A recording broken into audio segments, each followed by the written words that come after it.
Como é que a senhora qualifica a autonomia da diplomacia brasileira no episódio dos corintianos? Era uma diplomacia que agia com altivez e autonomia ou era uma diplomacia vencida por problemas ideológicos? É completamente vencida por problemas ideológicos, porque não se justificava a presença do governo brasileiro, no caso dos corintianos, depois que a equipe jurídica entrou, porque se justifica durante a fase de assistência consular, e que o Saboia deu assistência consular aos rapazes até que os advogados chegaram. Quando os advogados chegaram e começaram a defender os rapazes, ainda havia uma pressão do governo brasileiro para que nós saíssemos, ou seja, os advogados saíssem e deixassem o governo brasileiro negociar diretamente com Evo Morales. Mas negociar com Evo Morales porque isso era uma questão de justiça e não uma questão de Estado.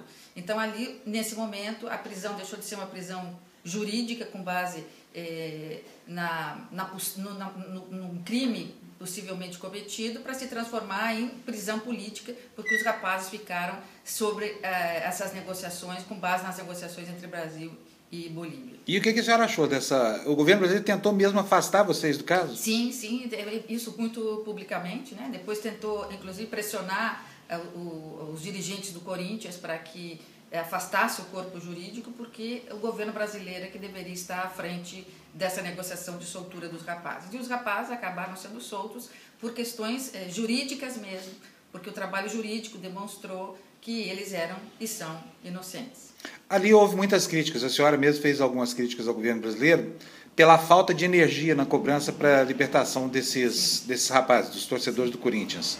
A que a senhora atribui essa falta de energia nessa cobrança? A cobrança era para que o governo se afastasse, o governo brasileiro deixasse os advogados trabalharem, porque a gente já tinha provas de que não tinham sido os corintianos os que dispararam o rojão que atingiu a cabeça do garoto. Então nós já tínhamos essa prova e precisávamos que o governo deixasse nós trabalhar. Não precisava o governo brasileiro interferir junto ao governo da Bolívia, porque não era uma questão de governo, era uma questão de poder judiciário. Nesse momento, sim, nós percebemos que havia uma submissão do governo brasileiro às decisões ou às orientações que vinham do governo Evo Morales, que queria manter os rapazes lá para dar uma satisfação para a comunidade de Oruro, porque as eleições estavam próximas e um presidente forte faria o seu legislativo com seus representantes na medida em que mostrasse para o seu povo que era capaz, inclusive, de manter 12 brasileiros inocentes presos. Essa posição de tibieza, sei lá, essa posição de fraqueza, a senhora atribui isso a quê?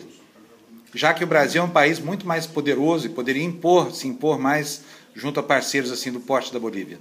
Bom, esse é um mistério que talvez fosse esclarecido num belo roteiro de filme, porque não se explica, né? As relações do Brasil tão próximas e tão de submissão com países como Bolívia, Equador, Venezuela. As razões devem ser de fundo ideológico, ou seja, eles devem, entre eles, conservar uma amizade, uma filosofia em comum, uma ideologia comum, porque no plano das relações internacionais, Bolívia não tem nenhuma importância estratégica para o Brasil, econômica.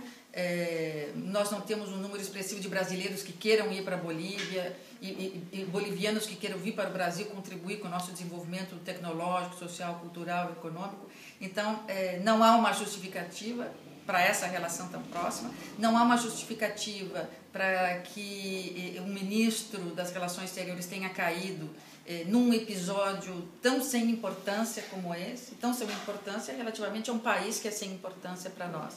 E tendo o diplomata Saboia feito o que é feito todo dia nas embaixadas e nos consulados do mundo, a salvaguarda de alguém na calada da noite, num porta-mala ou pegando uma estrada clandestina, isso que Saboia fez se faz todo dia nas embaixadas em algum lugar do mundo. Houve alguma ilegalidade, na opinião da senhora, em relação à conduta do Eduardo Saboia? Não, o Eduardo Saboia pode ser questionado só agora no que diz respeito à sua função de diplomata. Teria ele cumprido ou não cumprido uma ordem que veio do Itamaraty? A ordem veio do Itamaraty de quem? Veio do Itamaraty, mas a presidente não sabia? Ou sabia, mas fez vista grossa? Então, agora vai ser uma questão de prova para ele se salvar no cargo de diplomata. Mas ele fez certo e ele fez o que qualquer outro diplomata faria no lugar dele, passado tanto tempo. Então, ele não cometeu nenhuma irregularidade e, sob a perspectiva internacional, ele só cumpriu tratados dos quais o Brasil faz parte, né? Então, repreensível é a conduta brasileira que não o apoiou. E não o apoiou quando poderia ter apoiado, porque é um caso insignificante esse para a política externa brasileira.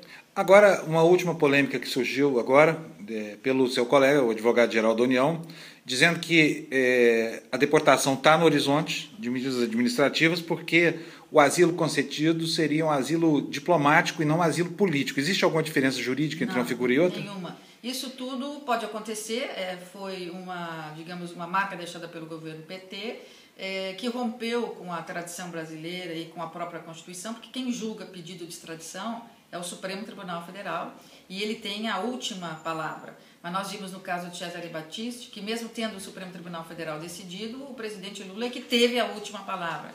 Então, provavelmente, com base nesse precedente, se Evo Morales pedir a extradição, e já que tem tanto apreço por esse senador, né, Evo Morales quer tanto ele de volta, provavelmente vai pedir extradição. E provavelmente a extradição vai chegar no Supremo Tribunal Federal e provavelmente a decisão do Supremo Tribunal Federal não será a última, mas a da presidente Dilma, que provavelmente, tendo em vista essas relações com o governo da Bolívia, conceda a volta do senador, ainda que nós tenhamos dado a ele o asilo.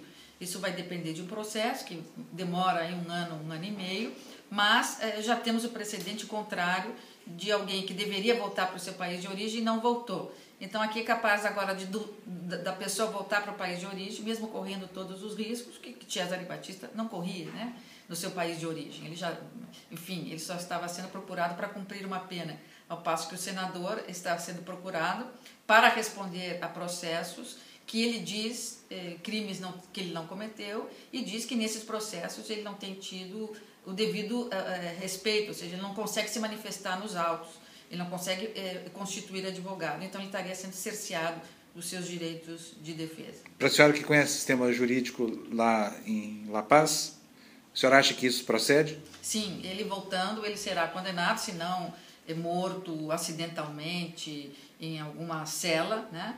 Porque o que vale, embora exista o direito, o que vale é o executivo no judiciário. Então, o presidente vai ter uma mão firme em cima das pessoas que vão instruir e julgar o caso dele e dificilmente ele será absolvido ou terá os meios de defesa observados. E como ele é tão odiado, não se sabe o risco que ele corre. Ele afirma correr risco de morte. Então, o que pode acontecer num presídio na Bolívia, tudo pode acontecer, porque eles estão absolutamente vulneráveis, né? E esse senador, então, tem toda a razão de temer pela sua integridade física e recorrer ao Brasil ou a qualquer outro país. Lá ele, pelo que eu vi, não terá o direito de defesa observado. Não sei se condenado ou absolvido, mas o mínimo que é o devido processo legal, o direito que a pessoa tem de se defender, isso ele não vai ter.